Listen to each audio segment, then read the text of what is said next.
How's it going, everybody? Save Your Souls here, back at you with another video.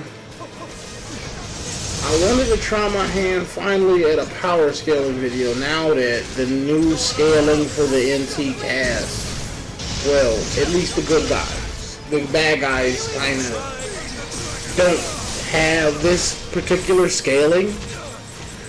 So it's just going to be the materia cast as a whole, even though they kind of resist a lot of the things that they're able to do as well. This also goes for all of Dissidia, not just NT. This also applies to Omnia, etc. Majority of the feats did happen in Omnia, which is canon to the Dissidia story.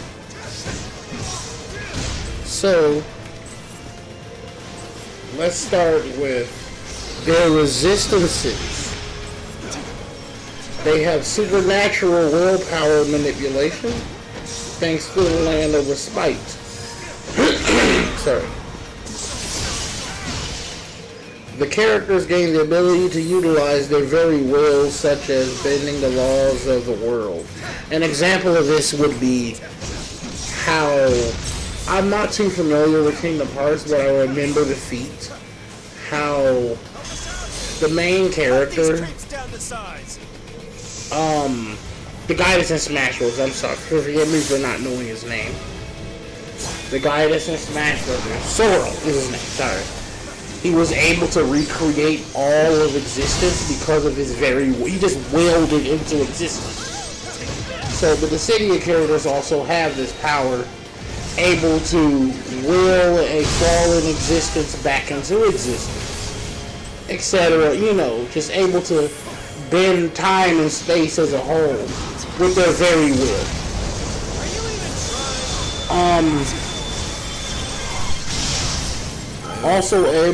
Also becoming strong. Also, they can use this to power themselves up to become stronger. The greater their will is. Now, each character's will differs, obviously, because of their past and things that's happened to them. I think that should be noted. Also, the ability to create various things, including outer worlds. They also gain the ability to battlefield removal, kind of how Kamui does, except for they don't need the Sharingan to do it. Battlefield removing and other things, and breaking through seals. It's not specific, the complexity of the seal, but it is very specific that the seal is not a thing. Sealing them will not be a thing. They also have mind manipulation resistance, empathy manipulation resistance, and madness manipulation resistance, all at a high level. Also able to resist the effects of the moon and the intense cold. Gravity manipulation. They can survive the vacuum of space. On a very high degree, they don't need air to breathe in outer space. You know how weird and how goofy this is, right? Like, the more goofy the fiction is, it's kind of like expected. You know, like Final Fantasy is the type of fiction that's extra goofy but serious too. So of course they can do like these things that kind of like head scratchers. Whoa, what is that kind of thing, you know?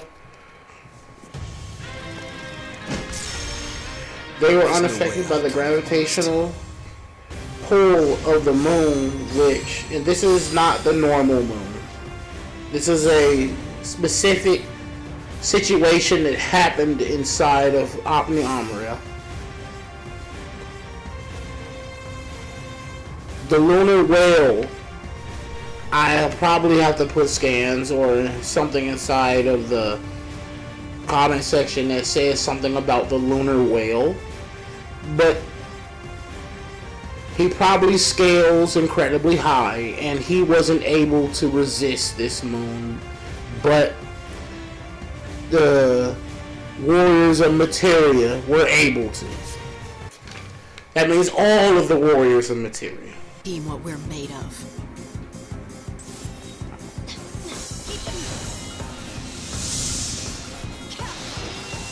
They also gain resistance to spatial manipulation. Spatial manipulation is the ability to warp, bend, flip, crush, and control space. Gravity may still apply not to NT, but not to NT characters. You know, low. They also have the resistance to battlefield removal, Komori, etc. Things that characters that have the ability to warp you to another dimension, Kaguya, you know, things like that, into a parallel dimension. They also have soul manipulation. Soul manipulation is the ability to interact with one's soul or the soul of others. Lightning kind of already had this default ability. I don't know whether or not if it boosts her any further, but she had like creation levels of soul manipulation. But as I go on to what the, you know, this is more or less for the rest of the cast as well. They also gain the power to protect one's soul from outward grabbing, ripping of the soul of others. They also can protect others from it, their bodies, and outright consuming a soul to gain power from it in other applications. They also gain the resistance from such levels of cold, such as absolute zero, from being able, they also are able to fight inside of Shiva's diamond dust attack.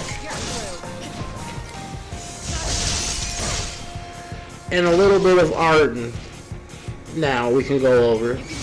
Arden also, on top of being multi-continental, would gain these effects. Arden and his Crystal Core of Darkness buff, which at this point it should be noted that everyone in Dissidia, and if you use composite scaling, everyone in Dissidia is multiversal. Well, all the good guys are multiversal. This does not apply to the bad guys. This is strictly as seen for the good guys.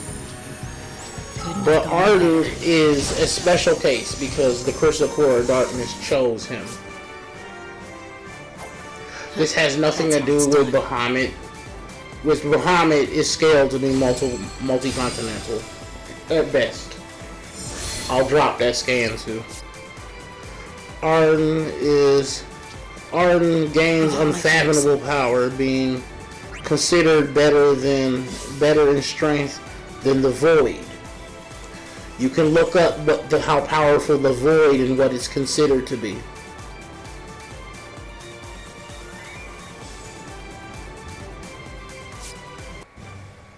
And is stated to be strong enough to destroy all their worlds in fiction. This is quite a serious buff.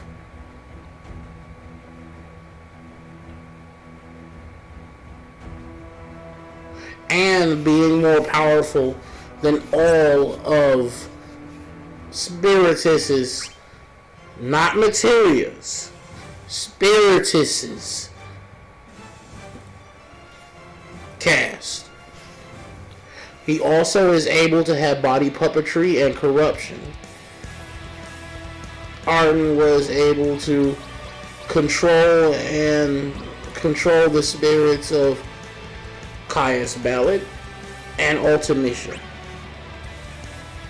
The warriors of Materia have resistances to this power. So, and also he has the ability to look at the memories of all the bad guys, etc. He also has battlefield removal. He also has law manipulation. He could change the laws of the world. He has power bestowal. He can just boost whoever he wishes. And immortality type 8. Regardless of what happens to his body, he cannot die. Now that we got that cleared up, later on, the way he loses his power is there's a confrontation with the warriors of materia. I can take care of myself. And then there is the guy, the dragon Shinryu, comes back and he eats the crystal core of chaos, and the powers are just gone at that point. It kind of doesn't make sense, like it's not finished, but it, I guess.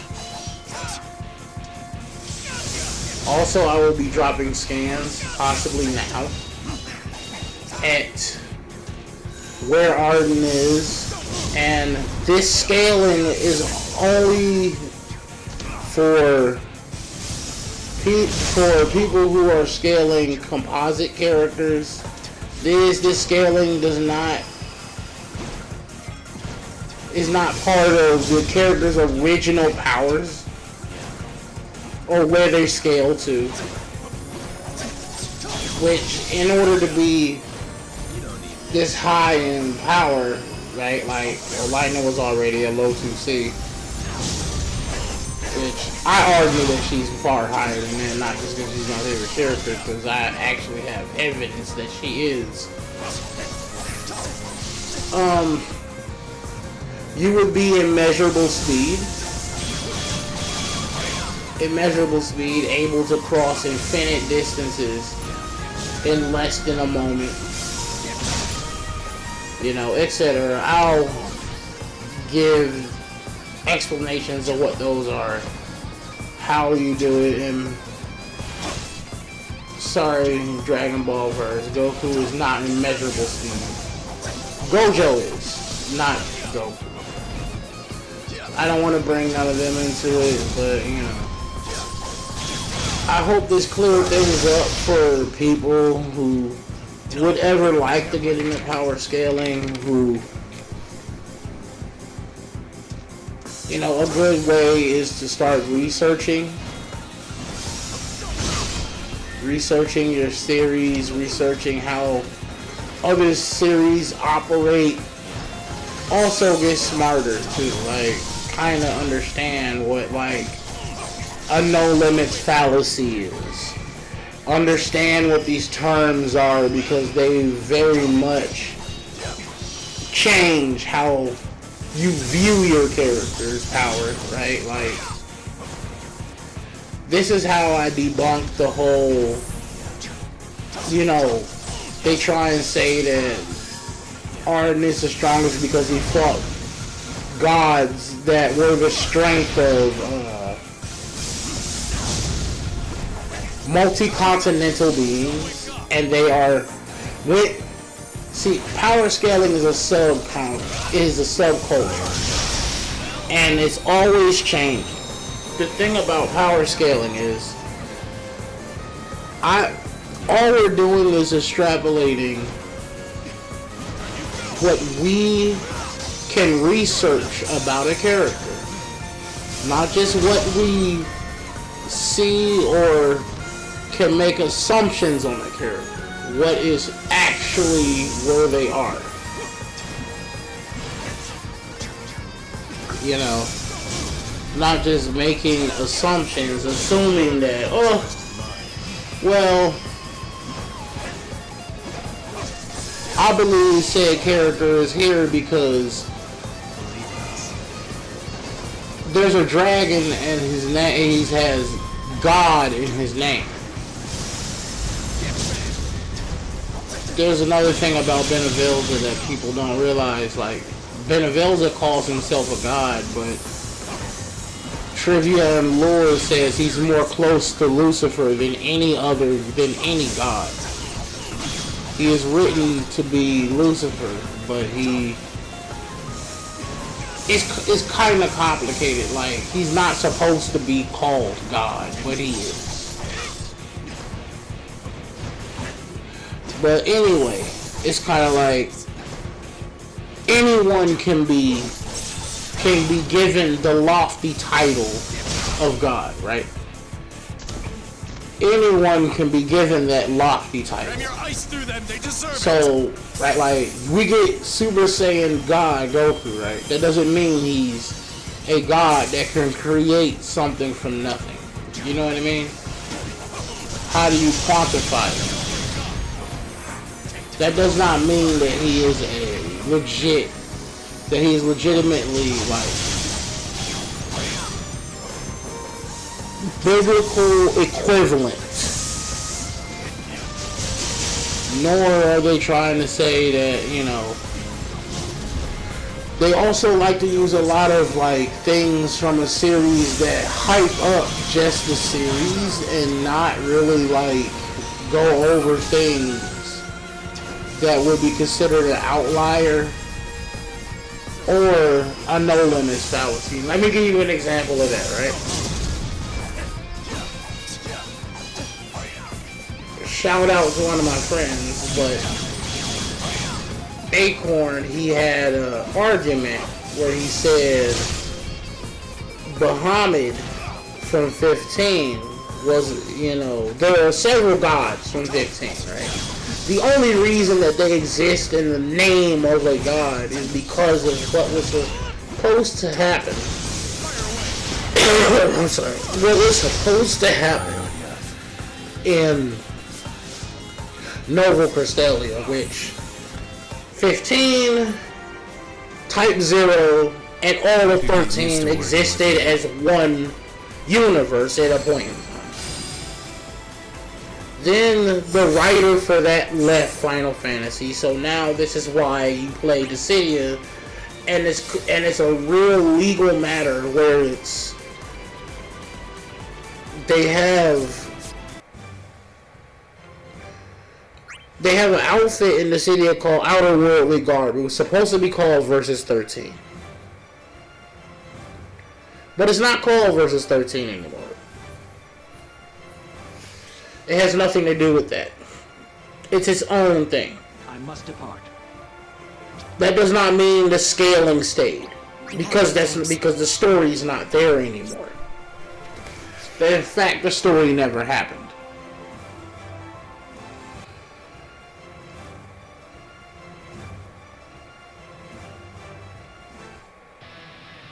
We go off of the consistencies of where the characters are.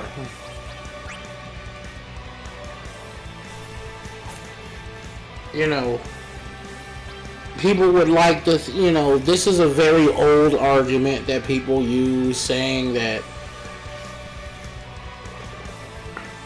if it wasn't for this, if it wasn't for that, we can say if it wasn't for, but that's irrelevant. We're not talking about what ifs. We're talking about what is. Type 0 has nothing to do with Nova Crystalia anymore. Nova Crystalia is straight up just Final Fantasy 13, 13-2, and Lightning Returns 13. That is Nova Crystalia.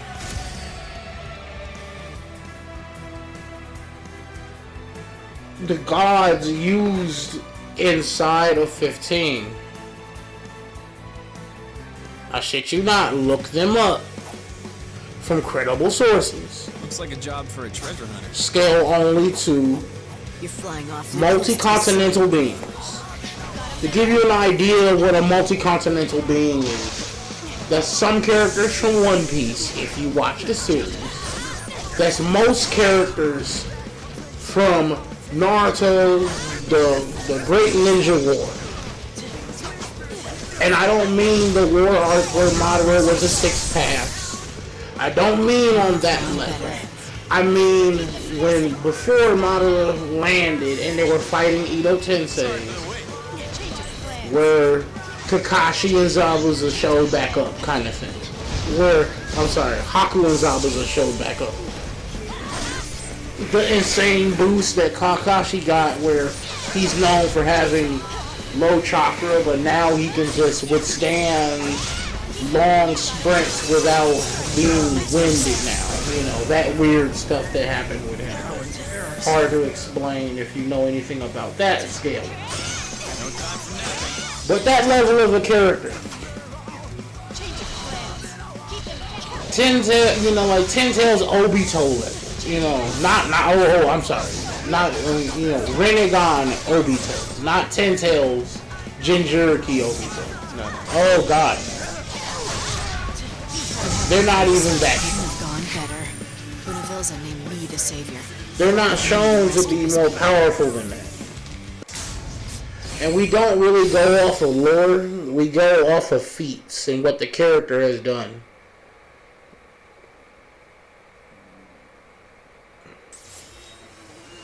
So please understand what no limits fallacy is when they say that Arden has the most powerful in all the etc. You do know that's a no limits fallacy when you use that type of writing, right? That's the same reason why it's like, well, oh man, maybe Broly is the strongest because they use certain words like, oh man, he's the strongest, etc. That does not mean that he is without, you know, that's quite complicated, and Goku isn't known to be like the most trusted source of information, you know. But that's its own thing. That can lead into a completely other video. Long story short, know all of your fallacies. There are quite a bit of them. I'm not going to go over every single one of them in this video. There are quite a bit of fallacies known to versus debates in this video. Well, not in this video, well, as a whole.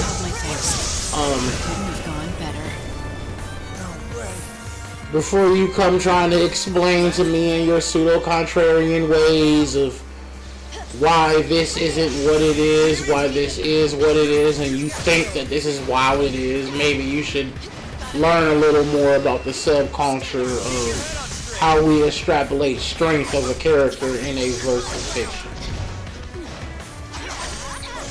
So, with that being said, this is the Savior Souls here. And I wouldn't be upset about this, because this is a win for everyone. Everyone in here, from the Dissidia scaling, is multiversal plus. I won't let anything stand in my way. And if you need more proof, go back and listen to what I said about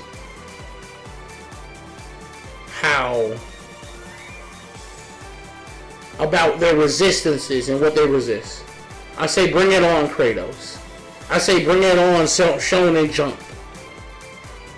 Who is really going to stand against us? What, you got that laughable city block level characters of who? Overwatch? No. This has been the Savior here. I'll catch y'all later. Thank you.